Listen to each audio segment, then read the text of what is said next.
Please जरूर। अस्सलाम वालेकुम सर। वालेकुम सलाम। जी madam. Sir, I'm provided with the HRCT temporal both axial and coronal images. Here I can appreciate a well-defined soft tissue attenuation. Mass gain is noted within the thoracic space that causes erosion of the sputum and also the middle ear bones like Milius and Incus. And in the sagittal images, there is also erosion of the tegment tympani. However, I cannot appreciate the extension of the mass within the inner ear, and the epitympanum is also involved, and there is the lower part of the tympanic membrane is realized. There is extension of the mass is also noted within the slightly within the external auditory canal on the coronal images. So most likely diagnosis is the soft tissue attenuation cholesteatoma. However, I will proceed with the history of the patient. If he has any complaint of the chronic ear discharge, and then my differential will also include chronic otitis media. Then I will go for the MRI to see the restricted diffusion images and post contrast images. If it is shows highly restricted diffusion, then my diagnosis will be confirmed. This is the cholesteatoma because infection and otitis media doesn't show the restricted diffusion. Okay okay, very good madam, excellent madam.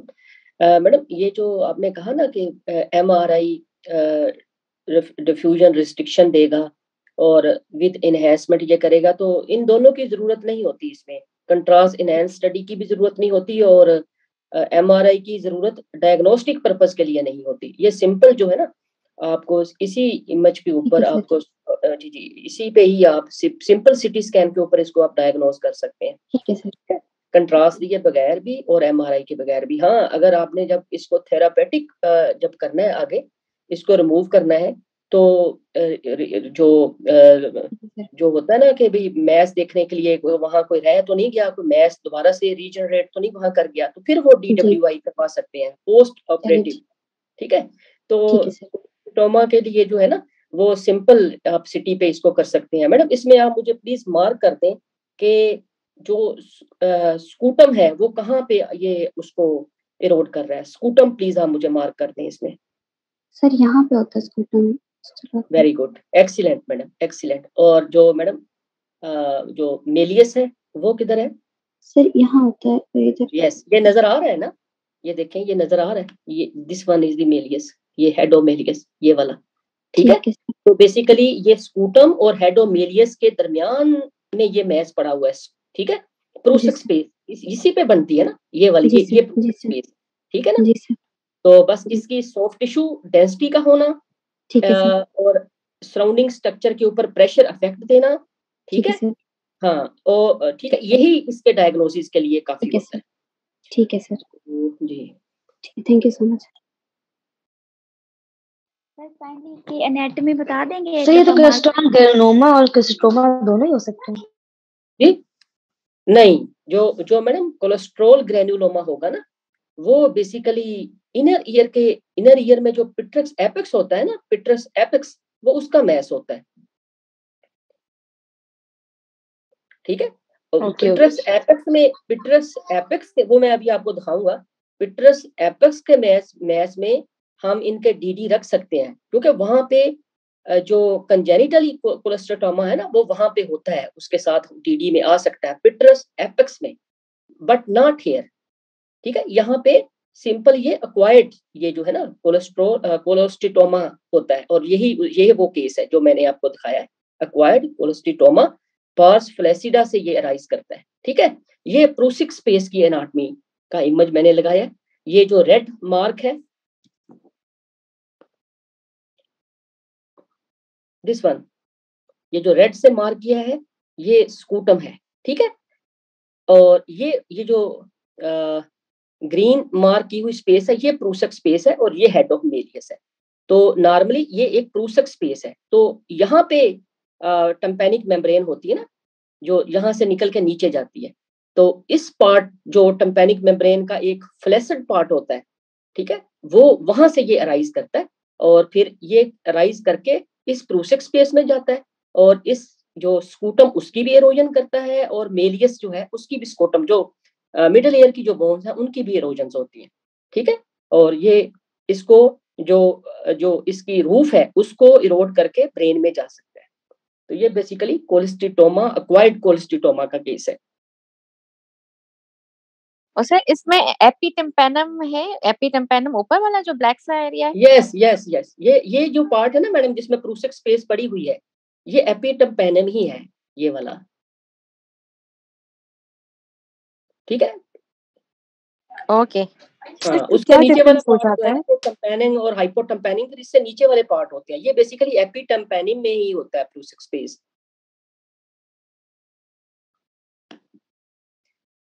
Ji doctor Waqar sir, ये case आप ले लें।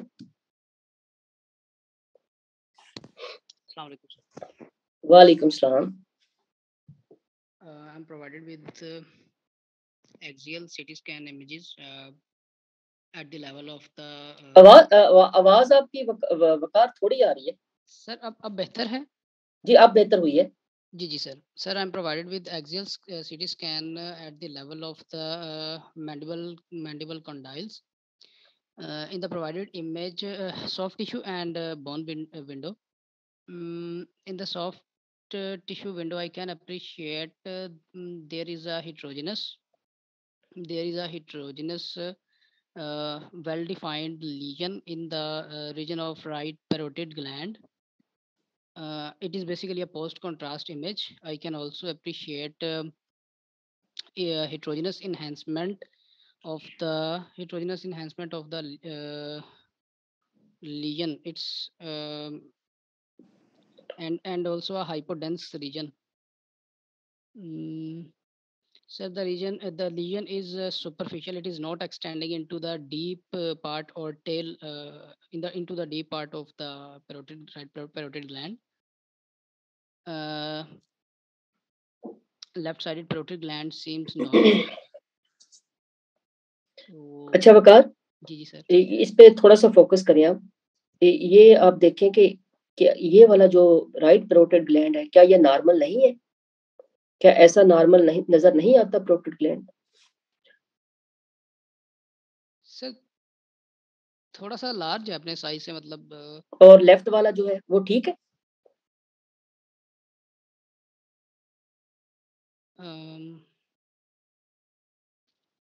Atrophy नहीं लग रही left वाले की? Okay. ठीक है, ये देखें बिल्कुल ये एट्रोफी हुई पड़ी है, ये बिल्कुल नॉर्मल है। ठीक है, और इसकी बिल्कुल एट्रोफी है। तो क्या हुआ इसका, एट्रोफी क्यों हो गई? जी sir, I can appreciate that the left parotid gland is small and atrophied as compared to the right one. I can trace the parotid duct, and I can appreciate a well-defined rounded density in the distal part of the parotid gland, where it is just where it has pierced the buccinator muscle. Sir, it is most likely a case of parotid duct calculus resulting in the left parotid gland atrophy. Excellent doctor साहब, ये कौन सी duct है? Sir parotid gland की duct को कहते हैं Stensen's. Okay, excellent. अच्छा, स्टोन ज्यादा बनते किसमें हैं, पैरोटिड में या ये जो सब मैंडिबुलर में, ड्यू टू ग्रेविटेशनल इफेक्ट ना, वो ग्रेविटी के अगेंस्ट उसकी और इसकी और क्या वजह हो सकती है? सर उसका एक तो ग्रेविटेशनल इफेक्ट है, दूसरा सर उसकी सिक्रीशन मोर थिक होती है। हाँ, उसकी कंपोजिशन का डिफरेंस आ जाता है वहाँ पे। जी, उसकी सिक्रीशन ज्यादा थिक होती है। बिल्कुल सब मैंने। ठीक है, वेरी नाइस डॉक्टर साहब, thank you sir. Doctor Ayesha madam, ये केस आप ले लें। Sir, I am provided with the multiple MRI images and the MRI images at the level of the mandible axial images T1, T2, and I think that's ADC and T1 post contrast, and the next is the coronal image, in which I can see there is a abnormal signal intensity is noted involving the right side of the tongue, hypoglossal structure, hypoglossal muscle, and However, the median raphe is normally seen. The lesion is hypointense on T1 and hyperintense on T2, which showing the restricted diffusion. And this there's a ADC image, so it's and showing the enhancement. So it's a tumor. So my it's also involving the posteriorly the oropharynx also, and the I think the tonsils, right, and tonsils. So it's concluding my finding. This is an aggressive lesion involving the right side of the tongue, the hypoglossal muscle, and the yes, hypoglossal muscle, and the so इसमें पूरी जो टंग की जो muscles आ जाती हैं हमारे पास पूरी, वो सब इन्वॉल्व हो रही हैं. However, it's also in I cannot differentiate whether it is involving the masticator. ये सब लिंगुअल लीजन है मैडम, सब लिंगुअल लीजन है राइट साइड पे मैम. ओके, ठीक है. हाँ, तो बहुत अच्छा आपने बताया. ये बेसिकली एग्रेसिव लीजन है, मैलिग्नेंट लीजन है. और इसके जो एक्चुअली ये जो आपने बहुत अच्छा बताया कि कंट्रास्ट एनहांसमेंट पैटर्न, क्योंकि बेस ऑफ जो टंग है उसमें मोस्टली सिस्टिक लीजन आती है ना, तो उसमें होमोजेनसली कंट्रास्ट एनहांसमेंट नहीं आता. तो इसलिए हमने उनको बिनाइन को मैलिग्नेंट से डिफरेंशिएट करना होता है on the basis of contrast enhancement. तो ये उसके डीडीज है मैडम. कुछ इसमें इन्फेक्शंस आ सकती हैं, डर्माइड सिस्ट आ सकता है, थायरोग्लॉसल डक्ट सिस्ट आ सकती है, रेनुला आ सकता है. इसके अलावा जो आपका जो मैलिग्नेंट ट्यूमर आपने बताया. ठीक है. तो लेकिन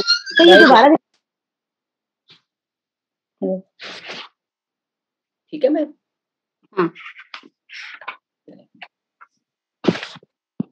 डॉक्टर अंबर. जी सर. जी अस्सलाम वालेकुम मैडम. ये प्लीज आप केस ले लें. Okay, I am provided with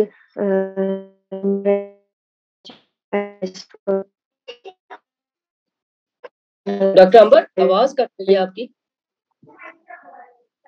sir अब ठीक आ रही है? जी जी जी जी.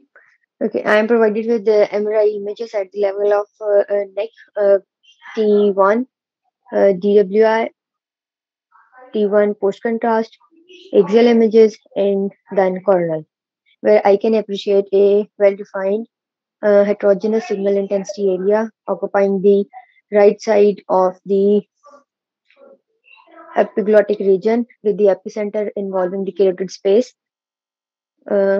I can appreciate significant contrast enhancement on the post-contrast images with internal flow voids. I also appreciate a diffusion restriction. नहीं, ये मैडम इसमें कोई डिफ्यूजन वाला इमेज नहीं है. एक्चुअली दरमियान वाला इमेज शोर बहुत आ रहा है. T2 है दरमियान वाला इमेज. फिर गौर करें तो. जी जी मैडम. सर उसके बाद कॉर्नल इमेजेस पे भी इंटेंस कंट्रास्ट एनहांसमेंट है, causing splaying of ECA and ICA.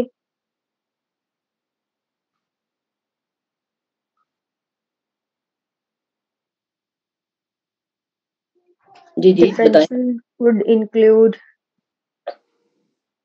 glomus body tumor. Okay. लेकिन इसमें सर T2 फ्लो वर्ड्स आ रहे हैं और T1 पोस्ट कंट्रास्ट एनहांसमेंट भी with linear serpiginous areas. जी जी मैडम. सर कोई वीनस malformation भी हो सकती है.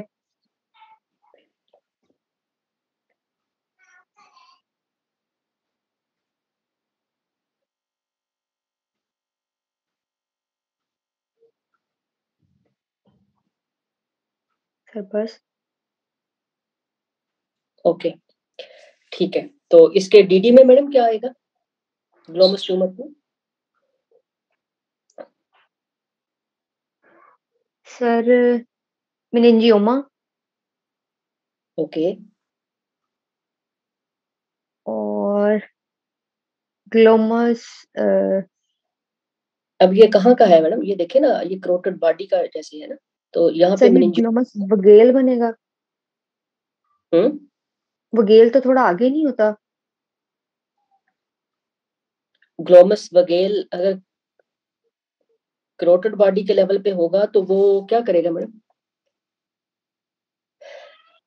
मैडम ये देखें, मैं एक मिनट मार्क करता हूँ। स्प्लेइंग हो रही है मैम ये।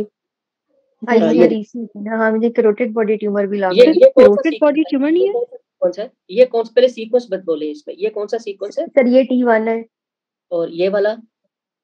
सर ये मुझे T2 लगता है क्योंकि मसल्स बहुत डार्क है। पोस्ट कंट्रास्ट, जी post contrast fat sat, T1 fat sat. Yes, T1 fat sat, ठीक है इसमें, ठीक है। और ये वाला? सर ये तो T2 है नहीं? हाँ हाँ T2 है ना? जी सर T2 है। जी सर T2 T2 है। और ये वाला? सर ये Cornell T1 post contrast. Very good. और ये वाला? सर ये एनजीओ।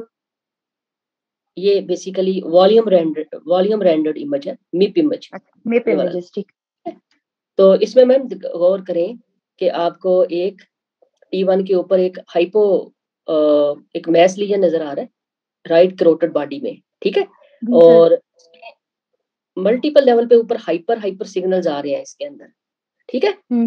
और यही इमेज अगर आप इस T1 फैट सेट के ऊपर देखें तो आप देखें कि ये एक वेसल आगे को डिस्प्ले हुई है और एक पीछे को, ठीक है।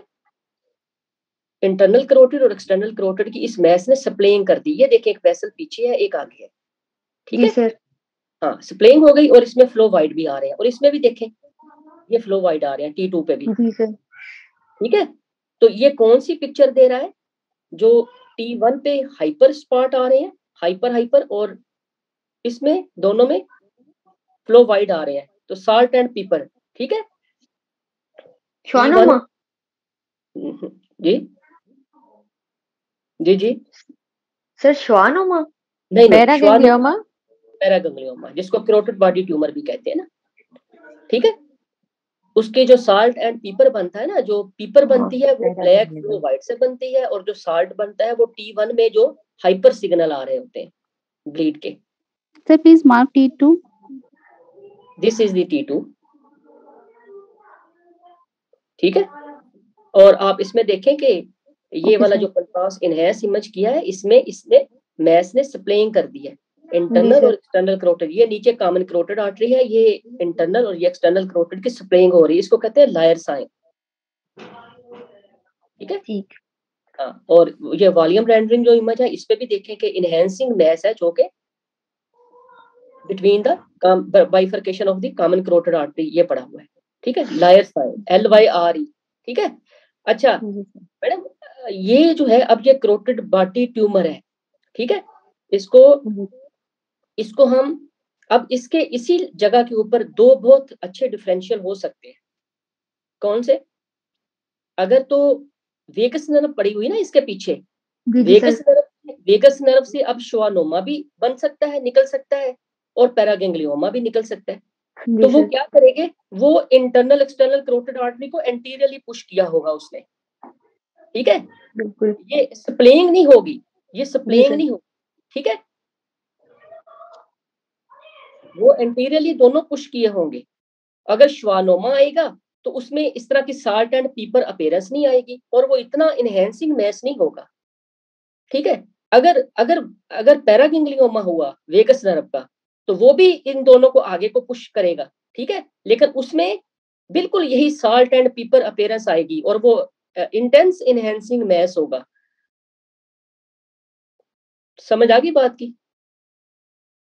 मसलन कहने का जो करोटेड बॉडी है ना, वहां पे 3 डिफरेंशियल बहुत अच्छे बन सकते हैं, ठीक है। एक करोटेड बॉडी पैरागैंग्लियोमा, एक वेगल नर्व श्वानोमा, और तीसरा वेगस नर्व, ठीक है, जिसको वगेल कहते हैं, ग्लोमस वगेल जिसे कहते हैं। वो भी हमें इसी लेवल पे नजर आएगा, बेस ऑफ टंग, जिसको हम ये जो है ना ये टंग के लेवल पे। और अगर नेजोफेरिंक्स के लेवल पे देखें तो क्या आएगा वहां? रोमा बनेगा, स्पेस होती है, कोई ऊपर वाला लेवल होगा, उस पे बताएं क्या। ये मैं सारा ये जो मैं बात कर रहा हूँ ना आपको ग्लोमस की, अभी मैं इंशाल्लाह इसमें मैं सारी चीजें आपको बताऊंगा, ग्लोमस चारों के चारों। सर उसमें जुगलेयर आएगा और टिम्पैनिकम। जो उस पे जो आएगा ना, एक तो वही ये जो जी वगेल आएगा, ठीक है, और दूसरा सर जुगलेर और टिम्पैनिकम का भी तो लेवल वही नहीं बनेगा, थोड़ा ऊपर?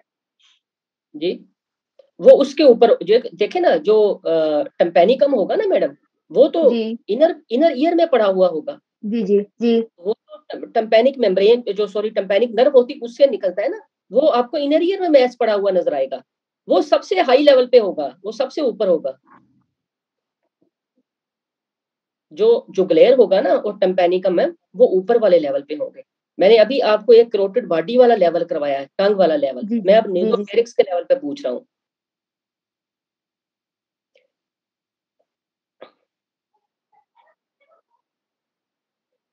सर उसमें वो होगा,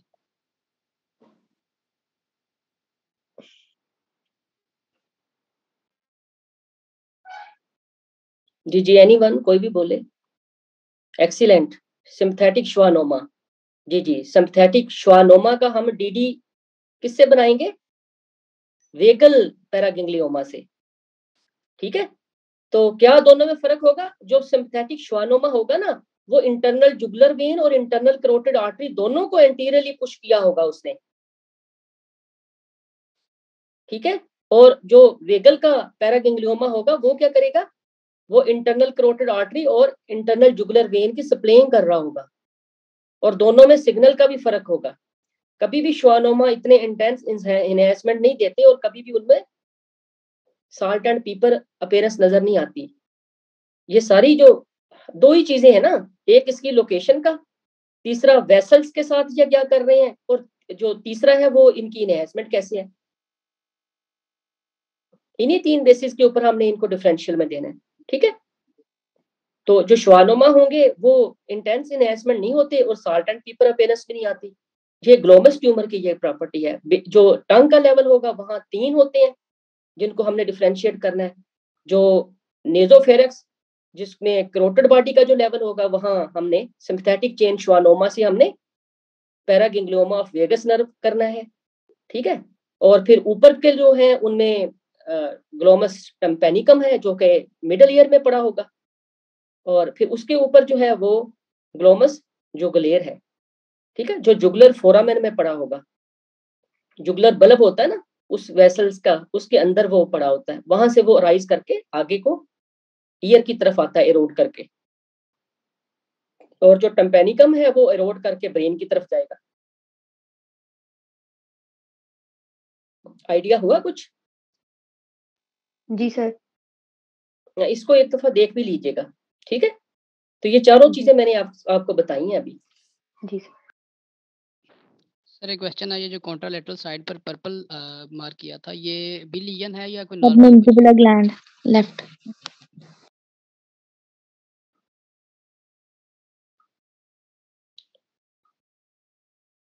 हेलो? ये बेसिकली ये करोटिड बॉडी पैरागिंग्लियोमा है, ठीक है।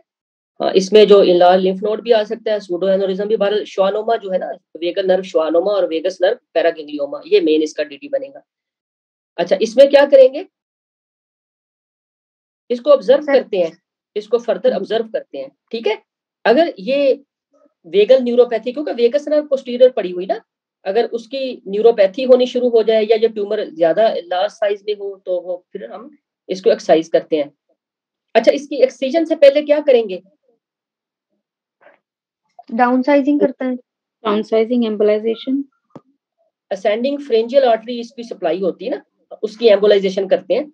असेंडिंग फ्रेंजियल आर्टरी की एम्बोलाइज हो जाएगा तो सर्जिकली उसको हैंडल करना इजी हो जाएगा। अच्छा इसमें न्यूक्लियर मेडिकल न्यूक्लियर स्टडी का भी काफी इंपॉर्टेंट होती है। वो कौन कौन सी न्यूक्लियर स्टडी इसमें करवाई जा सकती है? डोटा पेट स्कैन करवा सकते हैं, करा सकता है। MIBG करवा सकते हैं, वो भी करवा सकते हैं।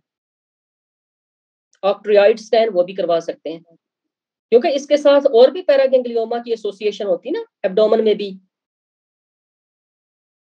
जो एक जो जिसको फियोक्रोमोसाइटोमा कहते हैं वो भी एक पैरागैंग्लियोमा है। चले शाबाश। ये नेक्स्ट केस है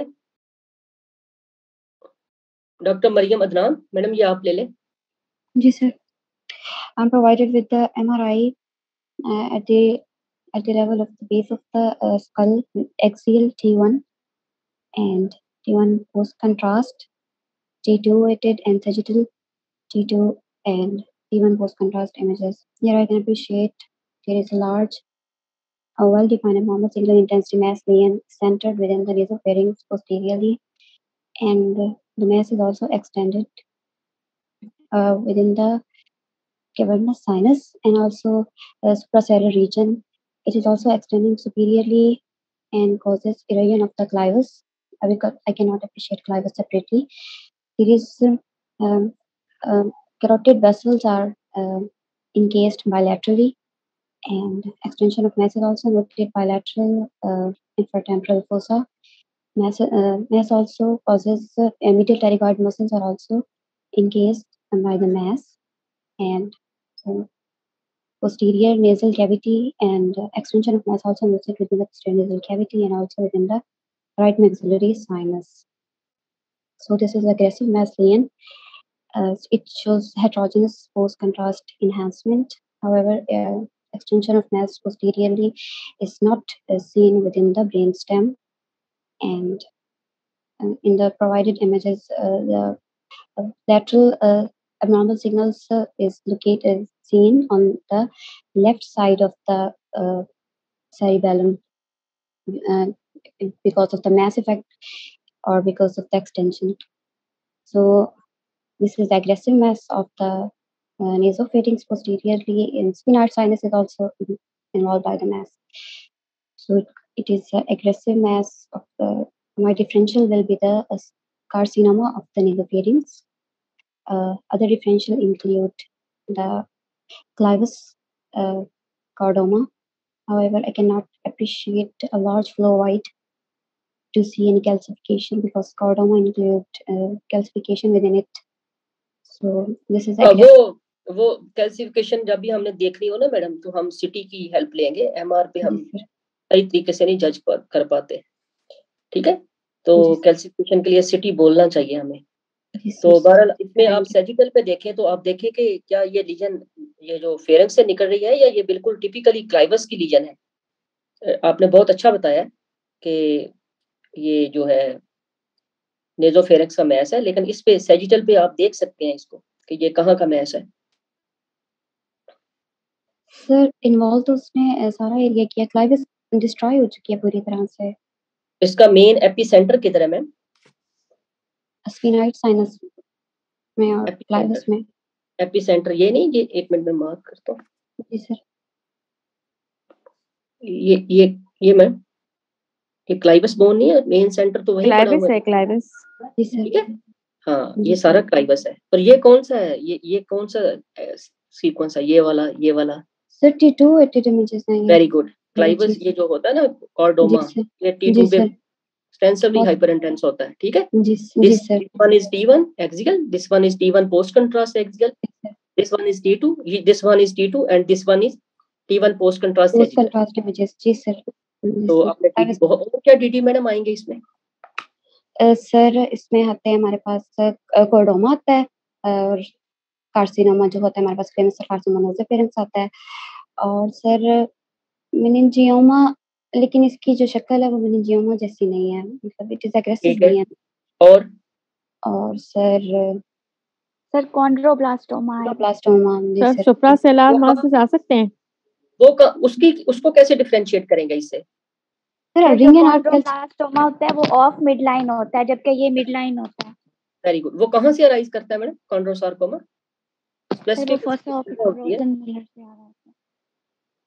पेट्रोस्फिनाइडल फिशर से, ठीक है, वो एक स्पेसिफिक उसकी ओरिजिन होता है। और इसका एक बहुत अच्छा जो डिफरेंशियल है वो मेट भी आ सकता है। जी सर, मेटास्टेसिस, ठीक है, बल्कि अगर कॉर्डोमा आए तो सेकंड जो डीडी है वो मेट ही दें। ठीक है सर। कॉन्ड्रोसार्कोमा को बाद में रखें, ठीक है, क्योंकि वो मिड लाइन नहीं होता ना। जी सर। चलिए, वेरी गुड, थैंक यू। ये इसका देख लीजिएगा।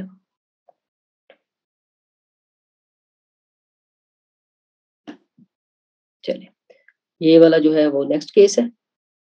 इसमें डॉक्टर मरियम अदनान मैडम, ये आप ले लें। जी जी मैडम, ले लेंगे। मैडम मरियम, आपने अभी लिया था ना ये केस, ये वाला, ये आप डॉक्टर आयशा मैडम आप ले लें। I am provided with X-ray of skull frontal projection, in which I can see there is the maxillary sinuses appear. Opacification is noted in the both maxillary sinuses, more dominantly on the right. Apart from it, I can appreciate the orbital margins of the inferior orbital margins of the orbit. Lightly, I mean, there is no fracture line noted because of this haziness, which is interface between the superior aspect of maxillary sinus and orbital margin. Apart from it, I can see there is a left parietal bone जो है ना उसको focus the करें। parietal bone पे there is a depression is also noted on the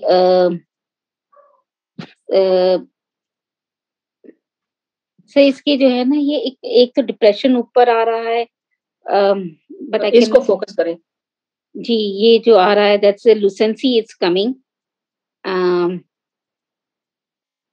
It's I cannot appreciate the diploid. I mean the skull margins. It looks like there's a depressed lucency सी है। ये depressed fracture क्या है? क्या ये तो मुझे clear समझ में नहीं आ रहा है। लग रहा है कि जैसे फ्रैक्चर हो। नहीं, ये फ्रैक्चर नहीं है, ये बेसिकली एक वेल डिफाइंड राउंडेड रेडियोल्यूसेंट एरिया मिल रहा है आपको। रेडियोल्यूसेंट एरिया, इट्स अ सिस्ट। नहीं, सिस्ट नहीं, लिटिक लीजन है। लिटिक लीजन है, लिटिक लीजन है। अब फर्दर आप क्या थॉट प्रोसेस है आपका? Sir it's a single lytic lesions. My diagnosis will be includes the myeloma हो सकता है, eosinophilic granuloma हो सकता है, but I will see the bevel edges इसकी। ये सीटी स्कैन है। On the CT scans there is so इसमें तो there is a on the CT scan bone window axial images there is a absence of the erosion of the both outer and inner diploe of the left occipital bone. So it's an aggressive जी। इसकी erosion जो हुई है bones की, वो किस तरह की है? आउटर टेबल इनर टेबल में कुछ आपको फर्क लग रहा है? सर इसकी जो है the inner table is irregular while the outer table is well formed, is thickened, but the inner table is irregular है। I mean the disease is involving the inner table। इस लीजन पे focus करें और ये देखें कि ये जो है ये बिवेल्ड एजेस है। ये देखें कि इनर टेबल के एजेस की इरोजन इतनी नहीं हुई लेकिन आउटर की ज्यादा हो गई। ठीक है, ठीक है, आउटर की ये हुई और इनर की अभी थोड़ी।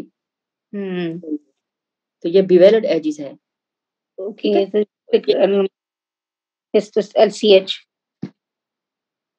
ओके, चलें, ये भी उसी केस का ही पार्ट है। Provided with MRI of brain axial. Sir bevelled edges दोबारा रिपीट कीजिएगा। जी madam.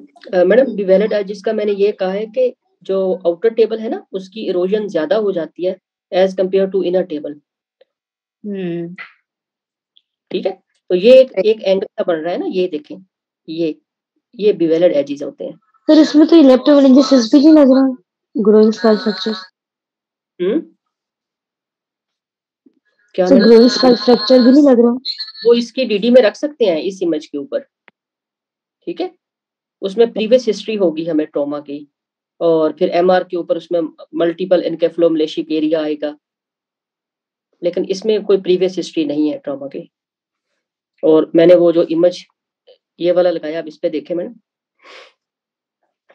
Yes, I'm provided with the MRI images of the brain in which I can see an abnormal signal intensity area which appears hyper intense on hypo on T1, hypertension T2 appearing on the left, involving on the left occipital bone, and it is also involving the the outer diploe, which इसमें outer diploe के साथ ये पूरे उसके marrow को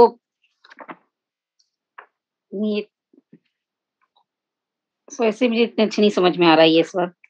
okay okay, ये madam ये देखें, ये इनहेंसमेंट वाला इमेज है ना। हाँ, ये इनहेंस कर रहा है, पोस्ट कंट्रास्ट है, तो ये मैस इनहेंस कर रहा है ना। और इसने स्कल बोन की इरोड करके ड्यूरल मेनिंजेस को भी इन्वॉल्व कर लिया। नजर आ रहा है आपको? जी जी जी जी, it's causing the meningitis, meninges को भी इन्वॉल्व कर लिया। ठीक है, जो मेन एपिसेंटर है ना वो बाहर ही है, बाहर से अंदर को आया है ब्रेन में और इनहेंस कर रहा है।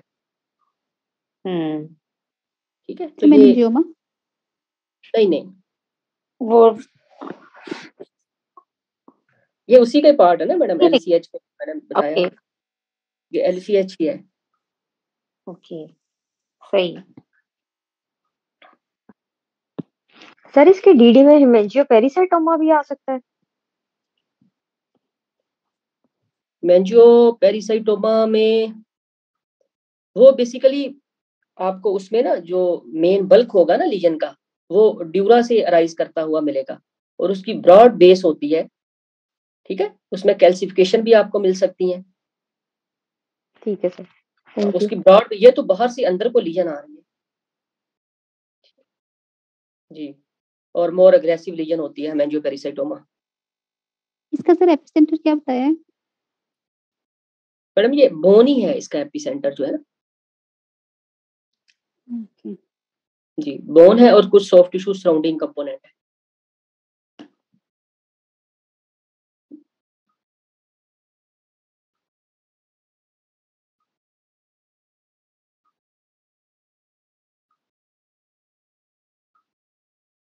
ठीक है, इसकी पॉइंट आउट लीजन्स होती हैं विदाउट स्क्लेरोटिक रिम, बिवेलेट एजेस होते हैं और सॉफ्ट टिश्यू की इन्हेंसमेंट होती है। इसके डीडी में ओस्टियोमाइलिटिस, बोन ट्यूमर प्राइमरी मेट पे आ सकता है, ल्यूकीमिया लिखूंगा, एक्सीजन एंड क्यूरिटाज करते हैं इसमें। चले डॉक्टर अरवा मैडम, ये केस आप लें।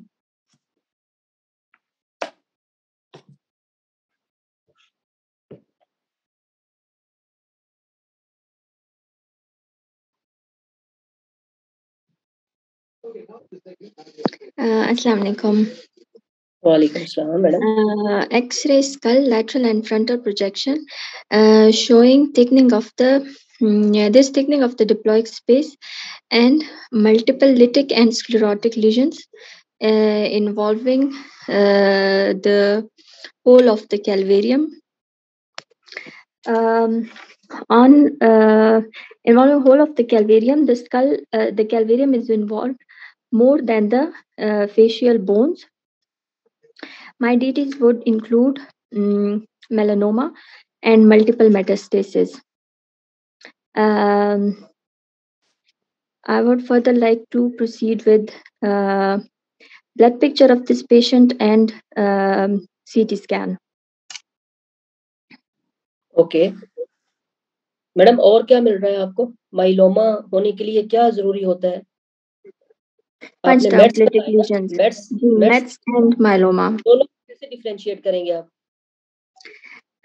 दोनों को मेट्स में जो है वो फिर फेशियल बोन्स की भी ज्यादा इन्वॉल्वमेंट हो सकती है और जो लैटरल सर्वाइकल स्पाइन नजर आ रहा है उसमें भी लिटिक लीजन्स हमें नजर आएंगे। वो रैंडमली जो है ना सैजिटलिस में देख के बताएं कि ये मेट है या माइलोमा है। सर माइलोमा के जो होते हैं डिपॉजिट्स वो स्मॉलर इन साइज होते हैं और ज्यादातर वो यूनिफॉर्मली स्मॉल और अच्छा, ये एक का ना फेवरेट क्वेश्चन है, वो पूछ लेते हैं कि तो हमने मैंडिबल बोन को देखना होता है, अगर आपको लिटिक मैंडिबल में मिल जाए ना तो वो फिर मेट्स होंगे जी। और अगर स्कल की इन्वॉल्वमेंट ज्यादा है तो मल्टीपल माइलोमा। अच्छा मैडम, इसमें आप देखें कि सर अगर मैंडिबल में हुए तो वो माइलोमा होगा, मेट्स नहीं होते मैंडिबल में। नहीं नहीं, वो फिर मेट्स ही होंगे क्योंकि बोन मैरो में आ रहा है ना, मैंडिबल में तो बोन मैरो ही नहीं है। नहीं तो मैंडिबल में जो है ना माइलोमा होता है, वो मेट्स नहीं होते, वो बहुत ही रेयर केसेस में मेट्स जाते हैं मैंडिबल में, नहीं तो माइलोमा और मेट्स को यही डिफरेंशिएट करता है कि मैंडिबल में मेट्स नहीं होते और माइलोमा में होते हैं। नो मेट्स इन मैंडिबल। ओके, ये मैंने फिर उलट मेरा ख्याल बता दिया, इसको मजीद हम देख लेंगे। डॉक्टर साहब आप सर उसमें वो फ्लोटिंग टूथ साइन आता है ना जब माइलोमा में वो इन्वॉल्व होता है तो? नहीं, मैं मैंडिबल की मैडम बात कर रहा हूँ। मैंडिबल में मेट जाते हैं जब माइलोमा होता है। मैंडिबल में माइलोमा में इन्वॉल्व होता है। मैंडिबल में माइलोमा इन्वॉल्व होता है, मेट्स नहीं होते। हाँ जी, लेकिन ये कुछ लोग कह रहे हैं कि नहीं मेट होते हैं, माइलोमा नहीं होता। ये कंफ्यूजिंग है, इसको जरा प्लीज देख लीजिएगा, ग्रुप में प्लीज को शेयर कर दें। सर पर इसमें तो मैंडिबल में नजर आ रहे हैं ना मेट्स, अब सॉरी ये लिटिक एरियाज नजर आ रहे हैं। ये आपको सेटिटल पे मिल रहे हैं मैडम? कोरोनल में ये जो मार्जिन्स हैं कॉर्टेक्स के, इसमें आपको लग नहीं रहे बायलैटरल एंगल्स जो हैं? जी जी, इसमें लग रहे हैं, बिल्कुल इसमें लग रहे हैं। अच्छा मैडम, इसमें आप गौर से देखें तो आपको लग नहीं रहा कि ये फ्लफी टाइप्स की ओपेसिटीज आ रही हैं, मल्टीपल गोले आ रहे हैं वाइट वाइट। ये पेजेट्स नहीं है? पेजेट्स नहीं है और डिफ्यूजली इसने इन्वॉल्व किया हुआ है। और जी जी जी डॉक्टर अरवा सर ये पेजेट्स नहीं है? जी जी, ये केस तो पेजेट्स का ही है, क्योंकि बोन की ओवर ग्रोथ हो रही है ना। हाँ, डिप्लॉइड स्पेस की वाइडनिंग हो रही है। ठीक है, कॉटन वूल अपीयरेंस आ रही है। डॉक्टर अरवा आप प्लीज मुझे ये बताएं कि जो पेजेट होता है वो आउटर टेबल ऑफ स्कल को इन्वॉल्व करेगा या इनर टेबल को? सर बोथ को इन्वॉल्व करेगा और बीच में ज्यादा होगा, एक्सपेंडेड होगा। जी, एक्सपेंडेड तो होगा डिप्लॉइड स्पेसिस को, लेकिन इनर टेबल को करेगा मैम? सर वो इनर टेबल को ज्यादा इन्वॉल्व करता है। जी इनर को। और मैडम ये बताएं मुझे आप कि यूनिलैटरल स्कल को पेजेट करेगा या फाइब्रस डिस्प्लेजिया? मतलब पूरे स्कल को नहीं, एक साइड को। फाइब्रस डिस्प्लेजिया जो है ना वो आउटर टेबल को इन्वॉल्व करता है और यूनिलैटरल इन्वॉल्वमेंट होती है। पेजेट जो है वो बाइलैटरल स्कल को इन्वॉल्व करेगा और इनर टेबल की इन्वॉल्वमेंट होती है। ठीक है, ठीक है, ये पॉइंट एक प्लीज याद कर लें।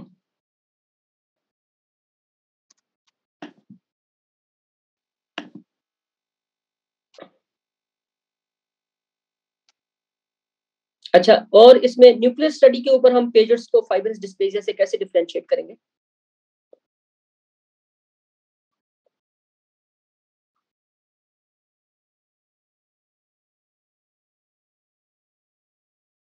एनीबॉडी? फाइब्रस डिस्प्लेजिया पे इंक्रीज अपटेक आएगा ना?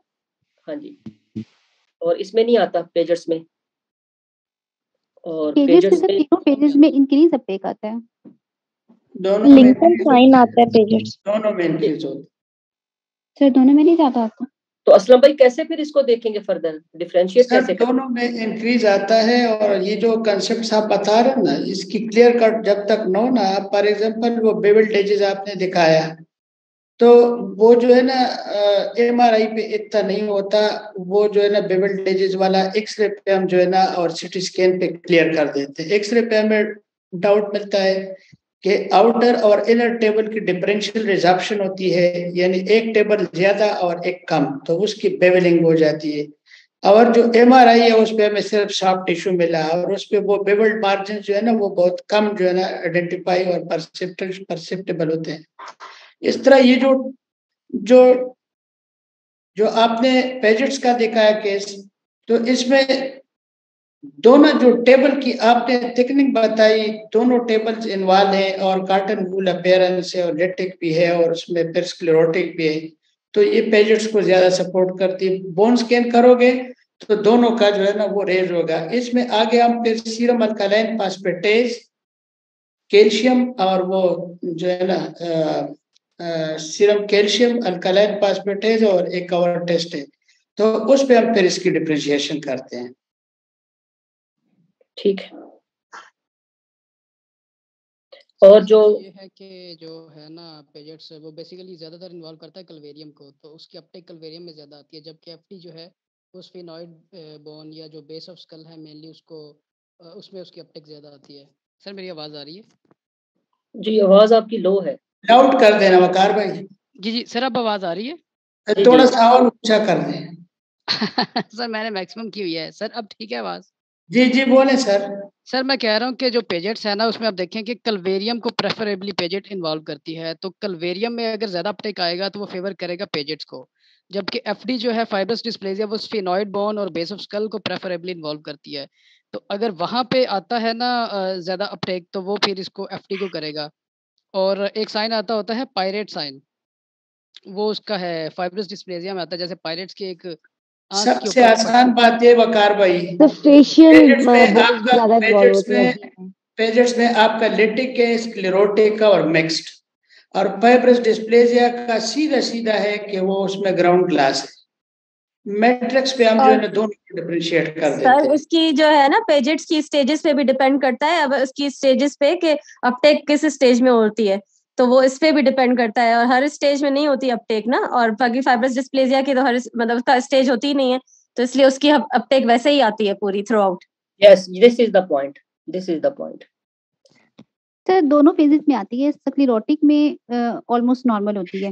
नईम भाई, नईम भाई वो जो न्यूक्लियस स्कैन दिखाते हैं ना टीबिया और पेबुला में, वो जो इंक्रीज अपटेक होता है, उसमें आप दोनों फिर क्यों बताते हो, पेजेट्स भी और फाइब्रस डिस्प्लेजिया? वो जो है ना, वो असलम भाई, वो उसकी मैडम सही कह रही है कि वो उसकी स्टेज पे डिपेंड करता है। अर्ली स्टेजेस में आपको पेजेट में इनहेंसमेंट नहीं मिलती, न्यूक्लियर स्कैन पे अपटेक, सॉरी अर्ली स्टेजेस जो है ना, जिसपे अभी लीजन जो है हमें इमेजिंग के ऊपर नजर नहीं आ रही, ठीक है, तो उसमें फिर न्यूक्लियर स्कैन की हेल्पफुल होता है पेजेट्स में, वो फिर उसमें अपटेक आ जाती है, ठीक है।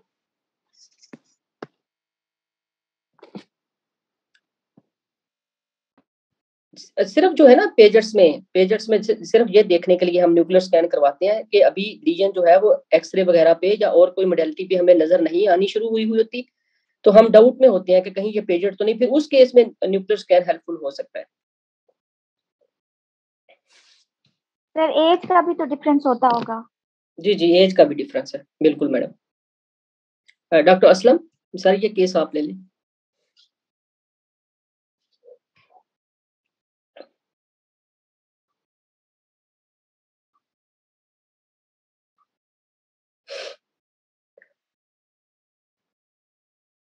city HRCT of the right petrous bone. There is multiple on bone scan, multiple small cystic lesions arranged on the inner table with ground glassing. On the second image, there is increased chlorosis and thickening of the petrous bone. ये दोनों एक कैसे या अलग अलग है नईम साहब? ये दोनों अलग केस है असलम भाई।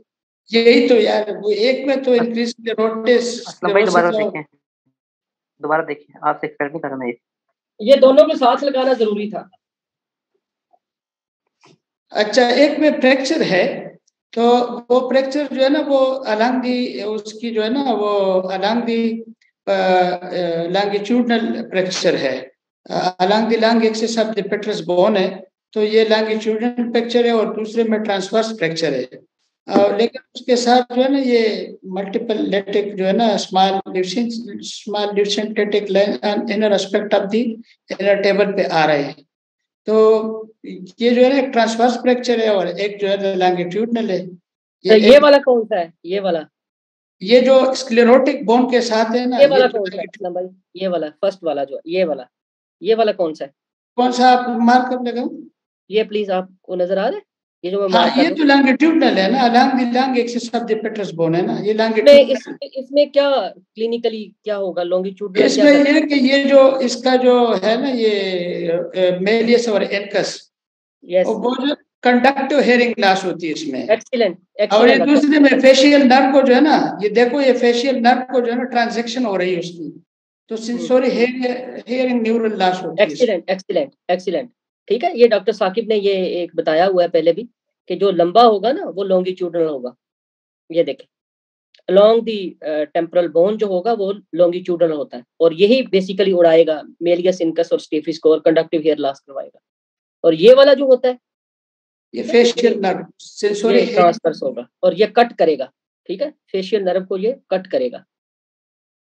चलें, एक्सीलेंट डॉक्टर साहब।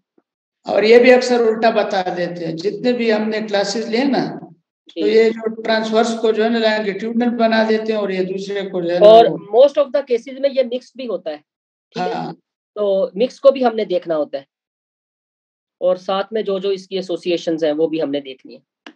चलें, very good. Doctor Sadia Saeed madam.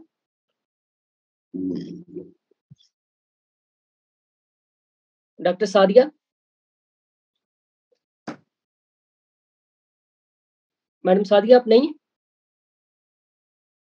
Doctor जी जी जी जी, डॉक्टर अरबा मैडम आप ले लेंगे केस।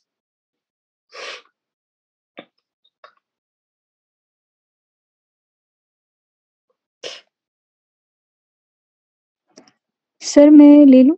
जी जी आप ले लें madam. So I'm provided with multiple आपका MRI नाम मैडम images. क्या है? आपने आयशा। जी सर मैडम वो आयशा, आप प्लीज अपने नाम से हो जाया जी करें sure. तो मैं आपको बुलाऊं। जी sir. Madam Sir, so the first, I'm provided with multiple MRI images. The first one is sagittal T2 weighted image, and the second one is coronal image. I think this one is T1 weighted image, and the third one is a zoomed image of the spinal cord axial section, T2 weighted. Sir, so I can appreciate an abnormal signal intensity lesion in the spinal cord, which is appearing hyper intense on T2 weighted image. And I can, on these zoomed images, I can appreciate that the cord is dividing into two. So this most probably represents a case of diastomitomelia.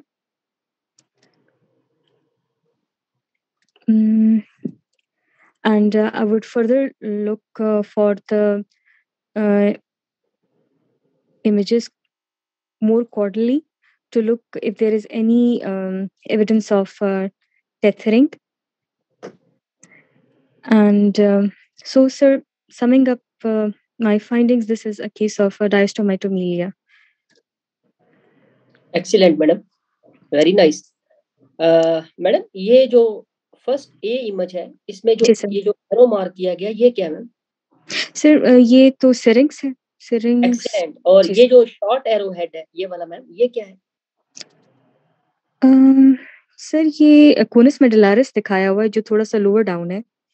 Conus medullaris दिखाया, और उसकी configuration madam देखें, जिस तरह ना cut गया हो, ये जी ट्रंकेटेड कॉर्ड हो, ठीक है ना? ओके, ठीक है। ठीक है, तो ये भी इसके साथ एसोसिएशन होती है ना? ठीक है। और सर इसमें फिर sir we have to look at the vertebrae as well. Vertebral anomalies देखनी होती है। ये वर्टिब्रल देखा, ये जो इमेज लगाया मैडम, इसमें आप फोकस करें वर्टिब्रल और देख। सर इसमें बाइफिड वर्टिब्रेज है। कोई भी मतलब लगा हो ना, तो उसमें कोई ना कोई फाइंडिंग जरूर होती है, वो इमेज ऐसे ही नहीं लगाया होता, ठीक है? तो जी इसमें देखें मैडम। सर इसमें स्पाइना बाइफिडा है, इस इमेज में ये दिखाया हुआ है।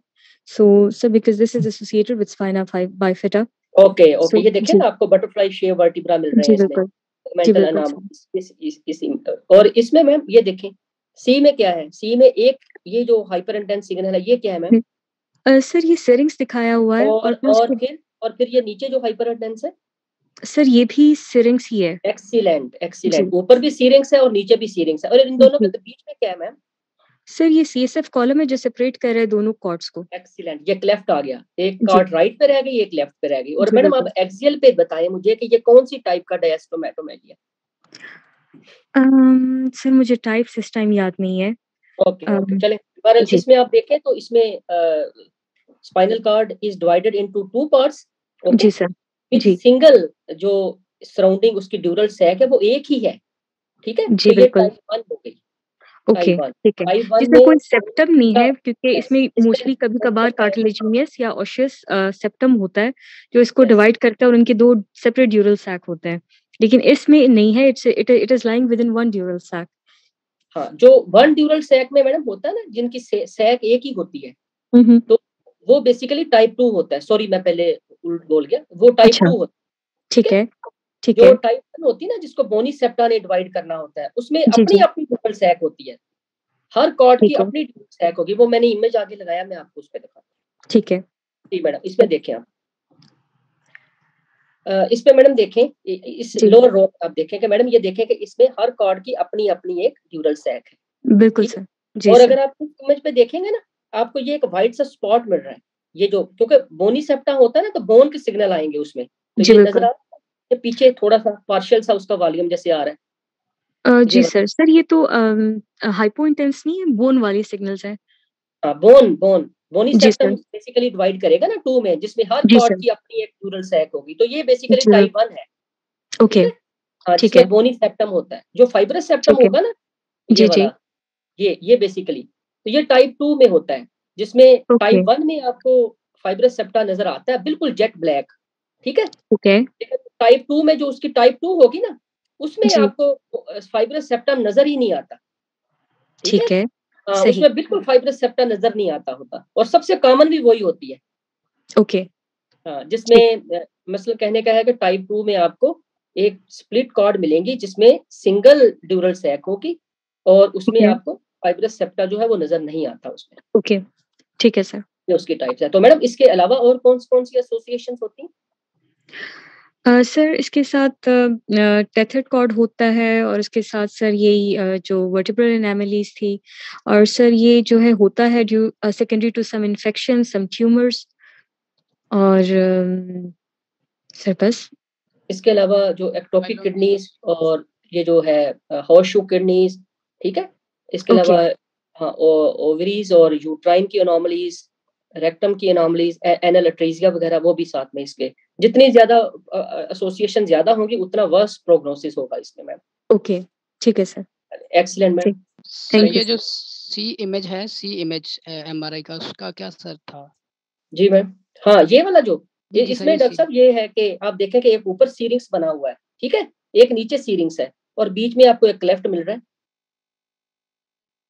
ओके सर, ये कॉर्नर व्यू में दिखाया गया ना? जी जी, ये कॉर्नर व्यू में सामने से हम देख रहे हैं कार्ड को। जी जी सर, ठीक, thank you sir. Excuse me sir, ये लाइपोमा के साथ भी तो एसोसिएटेड हो सकता है, तो अगर हो हमें सकता है इतना लाइपोमा में मैडम, फिर हम उसको फैट सप्रेस कर लेंगे तो देख लेंगे, लाइपोमा बैठ जाएगा। सर इसमें मतलब हम सस्पिशन दे सकते हैं क्या ये हाइपर इंटेंस हीलिंग को भी लाइपोमा? हाँ, दे सकते हैं। ठीक है।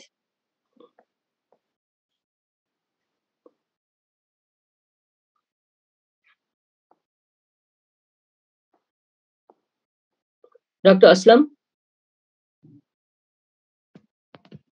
सर, ये असलम भाई केस आप ले लें। MRI of the cervical region, cervical spine, T2, sagittal T2, और नीचे sagittal post contrast, और axial T2 और axial post contrast images. There is a well-defined lesion at the level of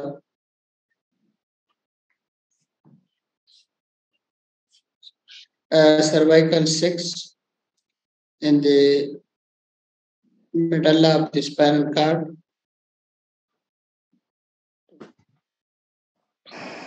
It shows post-contrast enhancement.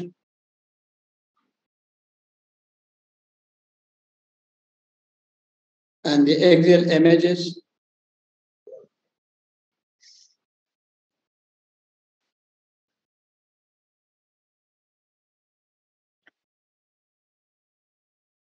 This lesion is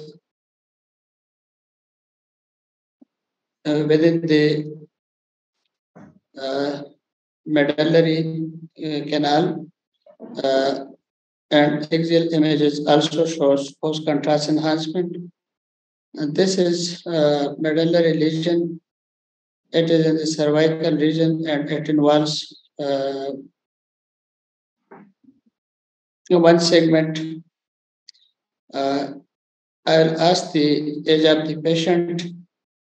If it is adult, most likely it is ependymoma, and if it is young, and it involves more segments than can be astrocytoma. If young, then astrocytoma, and in adult it is ependymoma. This is mostly ependymoma. Aslam भाई, imaging के ऊपर कोई ऐसा point है ज़हन में आपके कि जिस पे आप कहेंगे कि ये एपेंडाइमोमा है?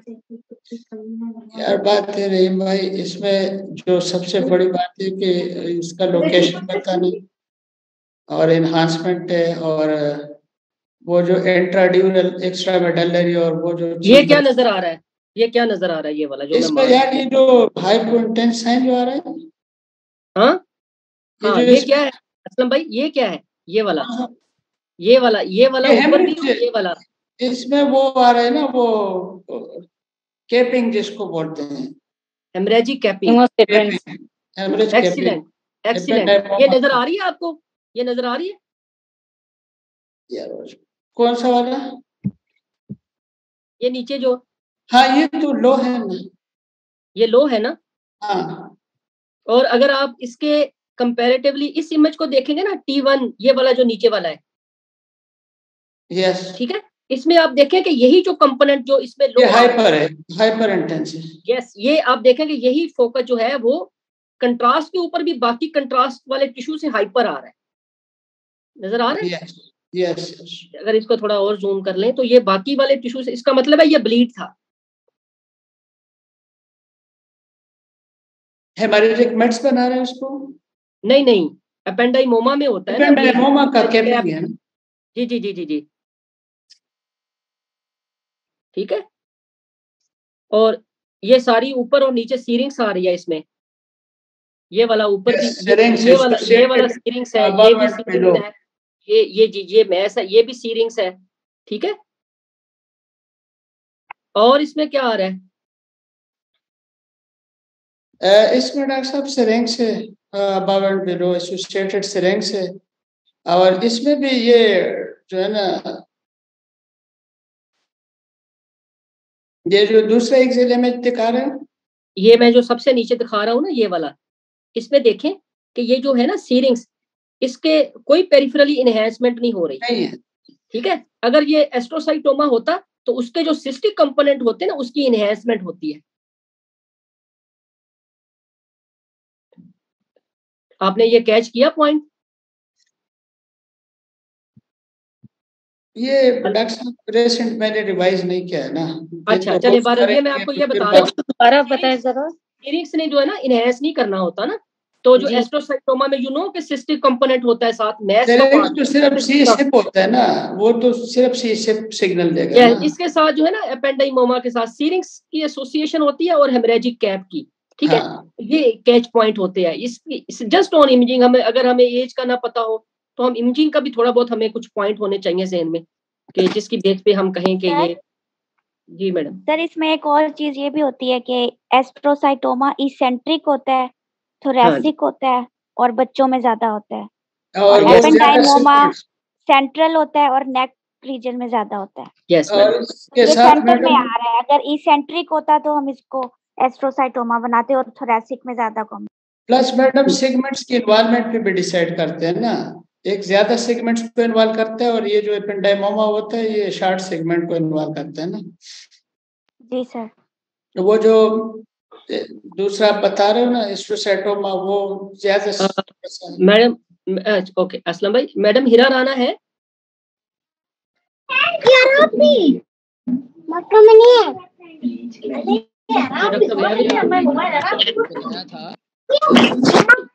ये एक मिनट वकास,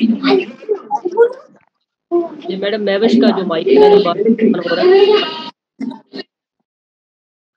जी जी वकार, क्या कह रहे हैं आप? जी सर, आपने एक पॉइंट बताया था एस्ट्रोसाइटोमा की सिस्टिक कंपोनेंट का बता रहे थे, एनहांस करती है। हाँ, यू नो कि एस्ट्रोसाइटोमा में सिस्टिक कंपोनेंट मैस का पार्ट होता है, ठीक है ना। लेकिन एपेंडाइमोमा में सीरिंग्स तो एसोसिएशन होती है, लेकिन उसमें कोई सिस्टिक कंपोनेंट मैस का पार्ट नहीं होता। बिल्कुल बिल्कुल। तो इसलिए फिर वो सीरिंग्स इनहेंस नहीं करती उसकी वॉल, लेकिन सिस्टिक कंपोनेंट जो एस्ट्रोसाइटोमा में होगा उसकी वॉल इनहेंस करेगी वॉल, ठीक है। ठीक है सर, थैंक यू जी। सर एक क्वेश्चन पूछ लूं? जी जी मैडम मरियम। सर वो जो पिछला इमेज था उसमें एक मतलब एक लो जी जी एरिया था and that is very enhancing, मतलब तो हम इसके डिफरेंशियल में हेमेंजियोब्लास्टोमा डाल सकते हैं? कहाँ पे मैम? सर यही वाला, ये जो है that is very hypo on T1 and it is very enhancing, मतलब ये जो एक नाइडस होता है सिस्टिक एरिया में हेमेंजियोब्लास्टोमा की सर लुक इस तरह से मतलब आती है मैडम। डिफरेंशियल हेमेंजियोब्लास्टोमा में होता है मैडम, जी सर। तो डिफरेंशियल में इसके होता है। जी सर ठीक है, हाँ वही मैं इसके डीडी में दे सकते हैं, लेकिन उसमें आपको एक नड्यूल मिलेगा, इनहेंसिंग नड्यूल, और साथ जी में सर सिस्टिक कंपोनेंट मिलेगा। और ऊपर जो है ना सिरेबेलम में भी होगा ना लीजन। ठीक है जी उसमें भी फिर हम देखेंगे। ठीक है, फिर हम सेरिबेलम में देखें। जी बिल्कुल डीडी में रख सकते हैं मैडम, हमारे ज़हन में होना चाहिए वो भी, जब भी हम इंट्रामेडुलरी रीजन इसमें एग्जामिनर का जो ज्यादातर फोकस होता है ना वो इस बात पे होता है, इंट्राड्यूरल इंट्रामेडलरी और वो एक्स्ट्रा ड्यूरल इंट्रा, वो जो अभी नईम साहब अभी नेक्स्ट केस दिखा रहे हैं ना, तो वो एक्स्ट्रा ड्यूरल, ये इस चीज पे बस एग्जामिनर का ज्यादा फोकस होता है। ठीक है। डॉक्टर साकिब भाई ये केस आप ले लें।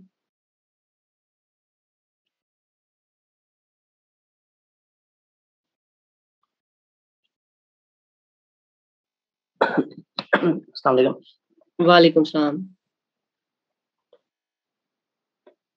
मेरी सोचा बड़ा करते जाए ऊपर से। ये सजिटल वाली का हैंडी कर दूं इसको बड़ा थोड़ा सा। अच्छा बड़ा कर दो चाहिए। ये अब देखें। चलिए ये multiple MRI images sagittal and axial T1 and T2 of cervico-dorsal spine, in which I can appreciate a well-defined broad-based intensely hyper-intense on T2 weighted image lesion in spine in extramedullary intradural location with broad base along the vertebral body along posterior aspect, causing mild extension of spine at this level and displacing the cord a little bit posteriorly. नीचे axle दिखा दें गाड़ी।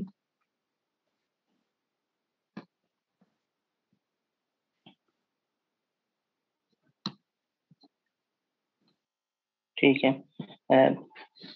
So this is an extra medullary intradural lesion exerting mass effect on cord displacement posteriorly and with broad based giving dural tail sign, but differential include meningioma and schwannoma, but it is not causing the expansion of neural foramina. So likely this is a case of spinal meningioma. Excellent excellent Saqib, बिल्कुल आपने सही बताया। ये basically extra ये basically intradural और extra medullary meningioma है। इसके signal आप देखें तो वो, और दूसरा ये कि इसकी ब्रॉड बेस और ड्यूरल टेल साइन, और अगर आप एक्सियल पे देखेंगे ना तो उस पे आप देखें कि ये जो मैस है ना, ये वाला है, ये मैस है, ये वाला मैस है और ये कॉर्ड है। जो ज्यादा ब्लैक है वो कॉर्ड है और जो मैस है वो कम ब्लैक है। ठीक है, अब मैं इसको क्लियर कर रहा हूँ। अब देखें आप, तो फिर आप सब्सिक्वेंट इमेजेस के ऊपर देखेंगे तो ये भी आप ये देखेंगे, ये कॉर्ड को उसने कंप्रेस किया हुआ है। सर ड्यूरल टेल को जरा मार्क कर दें इसमें, वो जो सैजिटल में जूम करके ड्यूरल टेल को। This one is the dural tail madam. एक मिनट मुझे वो इमेज ये देखें, इस पे देखें मैडम। हाँ ये नजर आ रही है मैडम? ये देखें टेल ये बन रही। सही सही सही सही, ठीक है, थैंक यू। ये क्वेश्चन क्या किया इन्होंने? बस 2 केस रह गए हैं। ड्यूरल टेल का इन्होंने पूछा था। नहीं ये चैट में दिया है। सजिटल प्लस इवन सजिटल क्लियर हो रहा है, आप ना कार्ड्स को पीछे धकेल ये चीज। ये लास्ट वाले देखें सजिटल जो आपके राइट कॉर्नर पे है, तो लेफ्ट कॉर्नर पे इमेज को कार्ड को पीछे डिस्प्लेस कर रही है। Yes yes, posterior lateral right side ऊपर सजिटल में आइडिया हो रहा है क्लियर। जी जी जी, ये बिल्कुल पुश कर रही है पीछे, कार्ड को पीछे पुश कर रही है। ये एक्सट्राड्यूलरी होगी। सर उसमें वो क्लेफ्ट बन जाता है ना, वो चीज जो है ऊपर और नीचे एक क्लेफ्ट सा साइन आ जाता है जब एक्स्ट्रा मेडलरी होती है। तो डॉक्टर वकार सर ये केस आप ले ले। हाँ जी सर। इसके सिग्नल्स पे फोकस करिएगा आप, अच्छा, तो फिर ये हम किसी पॉइंट पे पहुंचेंगे। जी सर, मैं ट्राई करता हूँ। आई am provided with sagittal and axial sections of MRI. आवाज आपकी फिर थोड़ी कम है विकास। अच्छा, आवाज कम है सर, अब ठीक है? हाँ जी, कुछ बेहतर हो गई है। जी, कुछ थोड़ी सी बेहतर है। जी sir, I am provided with sagittal and axial sections of MRI. First there is a T1, sorry, T2. Sir, the lesion is heterogeneous. The lesion is giving heterogeneous signals on T2, predominantly hyper intense. On T1 sequence, the lesion is centrally hypointense and peripherally hyperintense. And on post contrast T1 image, it is faintly enhancing. Sir, on axial images, sir,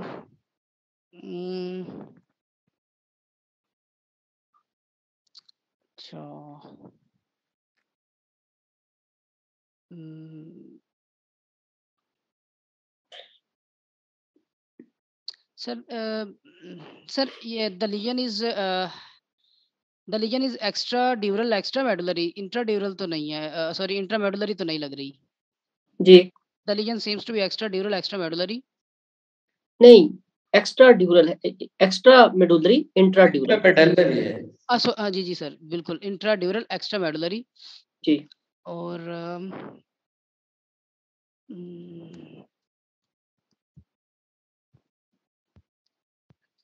sir exact तो नहीं pick कर पा रहा कि क्या legion बनेगी। Okay, अच्छा वकार, ये सबके लिए एक होम टेकिंग पॉइंट है कि एमआर जो है ना, एमआर पे बेसिक हमें सिग्नल्स पे ही फोकस करना होता है, वरना ऐसे हम नहीं देख के बता सकते जस्ट स्पॉट डायग्नोज करें और ऐसे नहीं, हमने सिग्नल्स देखने होते हैं। सबसे पहले सीक्वेंस को आइडेंटिफाई करना है और फिर उसमें सिग्नल्स पकड़ने हैं। यही एक इस एमआरआई का जो है ना बेसिक जो थीम है पीछे, ठीक है।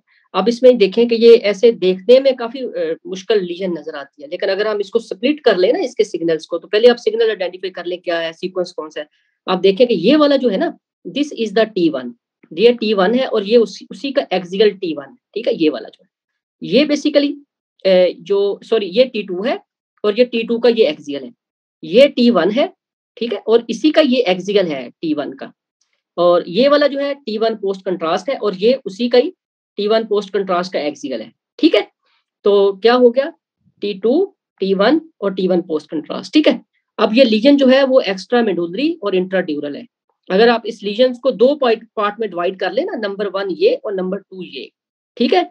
तो आप देखें कि ये वाला जो नंबर 1 मैंने लिखा है ना, वो T1 पे भी, T2 पे भी हाइपर है और T1 पे भी हाइपर है, ये देखें, ठीक है। जो ही मैं इसको T1 fat set post contrast किया तो नंबर 1 जो कंपोनेंट था ना, जो नंबर 1 पार्ट था वो डिप्रेस हो गया और जो दूसरा नंबर 2 पॉइंट था वो चमकने शुरू हो गया। तो इसका मतलब ये हुआ कि ये जो लीजन है ना, इसके दो कंपोनेंट है, एक में फैट है नंबर 1 जिसे मैंने लिखा है, और number 2 basically soft tissue component है। जो ही उसको मैंने सप्रेस किया तो फैट बैठ गई, सॉफ्ट टिश्यू इनहेंसमेंट शुरू हो गई, ठीक हो गया ये बात। तो कौन सी ऐसी चीज है जो कि एक्स्ट्रा मेडुलरी और इंट्राड्यूरल में जिसमें दो कंपोनेंट होते हैं, सॉफ्ट टिश्यू भी और फैट भी? Dermoid. Excellent, excellent. Simple lipoma क्यों नहीं होगा सर? इसमें सॉफ्ट टिश्यू कंपोनेंट नहीं होगा, उसमें फैट कंपोनेंट होगा। Very good, very good, excellent. और अगर आप एक्सियल पे देखेंगे ना, तो आप देखें कि ये जो है ना, ये वाला ये कंपोनेंट 2 था लीजन का जो इनहेंस कर रहा है, ये वाला जो है ये कंपोनेंट 1 है, और ये कार्ड को उसने एंटीरो लेटरल डिस्प्लेस कर दिया हुआ है। अगर आप इस पे भी देखें तो ये भी वही आ रहा है सिग्नल। ये जो है ये कंपोनेंट 2 है, ये वाला जो है ये कंपोनेंट 1 है, ठीक है। और अगर जब T1 fat set post contrast पे देखें तो ये वाला जो कंपोनेंट बैठ गया, ठीक है, नंबर 1, नंबर 2 जो वो इनहेंस कर गया और कार्ड आगे को ही पुश की हुई है। हमने कार्ड को आइडेंटिफाई करना बहुत इंपॉर्टेंट होता है। ये जो स्पाइन में कार्ड कहाँ पे गई हुई है, कार्ड के क्या सिग्नल्स आ रहे हैं, ठीक है ना। मैथ से हमने इसको डिफरेंशिएट करना होता है। ये बड़ा एक पॉइंट है कि हमने उसको आइडेंटिफाई जब कर लेंगे तो हमारे लिए इजी हो जाएगा। तो ये बेसिकली डर्माइड का केस था। ये लास्ट केस है।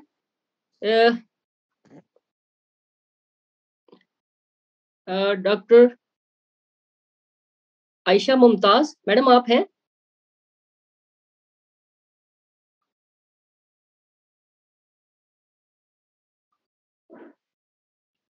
डॉक्टर हीरा ज़ेब मैडम जी आप ले लें, doctor Heera.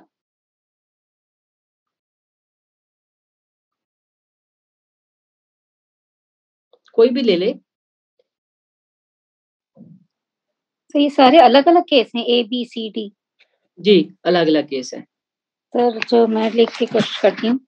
Ji the first one, the first A is the madam, ये मैं आपको एक बात बता दूं, ये सारी मैडम पिट्रक्स एपेक्स की लीजन्स हैं, ये लास्ट केस है, तो मैं इसमें बताना चाह रहा हूँ कि ये डिफरेंट डिफरेंट कैसे हमें मिलती हैं।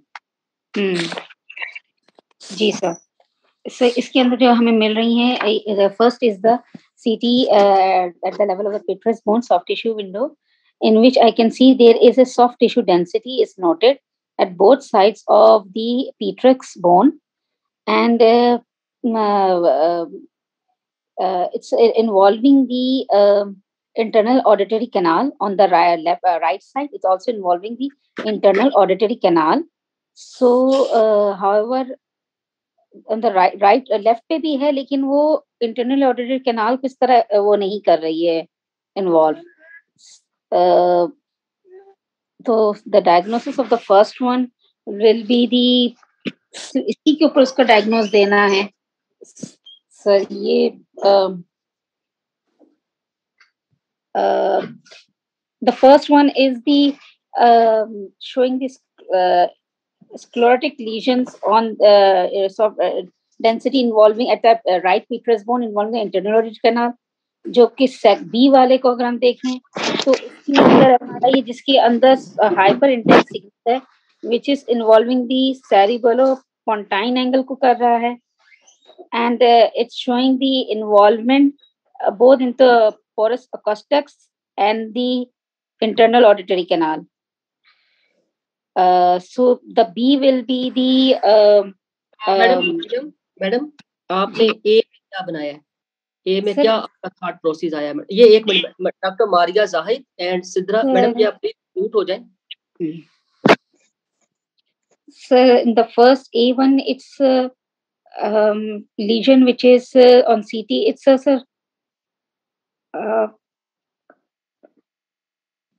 fluid region है within the petrous, like apical petrositis.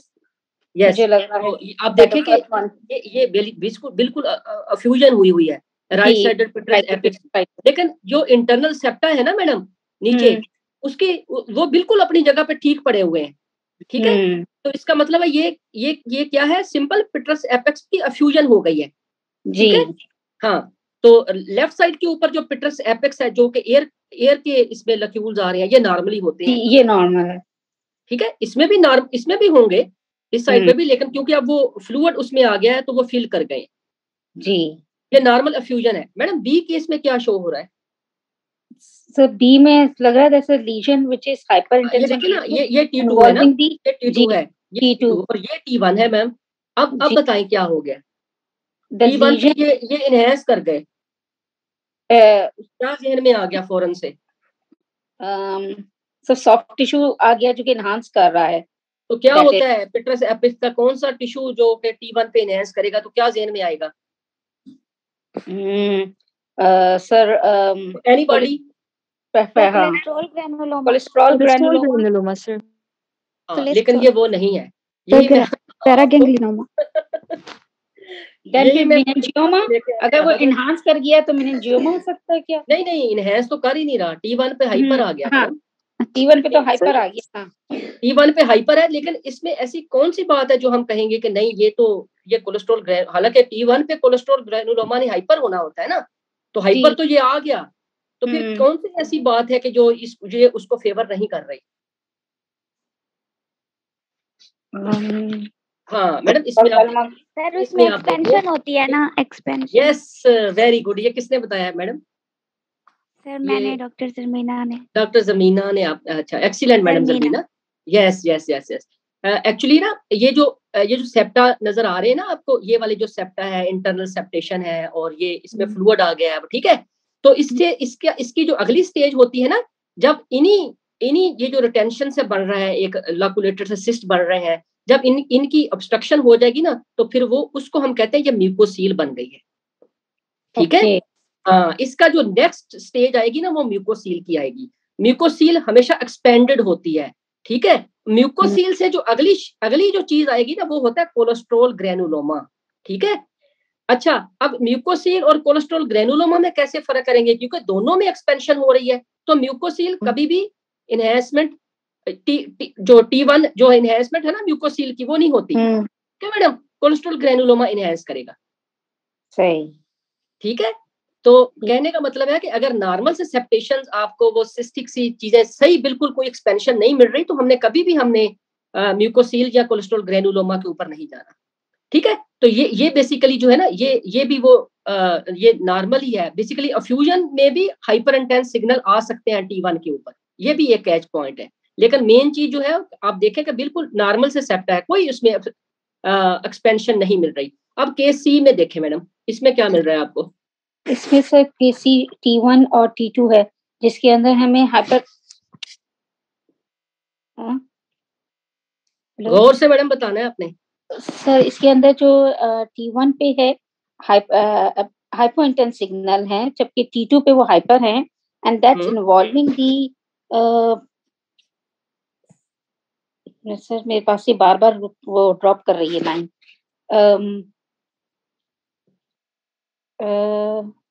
Sir involving the पेप्टाइन angle को ले रही है, ये कवर कर रही है। इसमें आप देखें, यही मैडम मेरी बात सुने, मैंने जो आप ये देखें, इसमें मैडम एक्सपेंशन हो गई।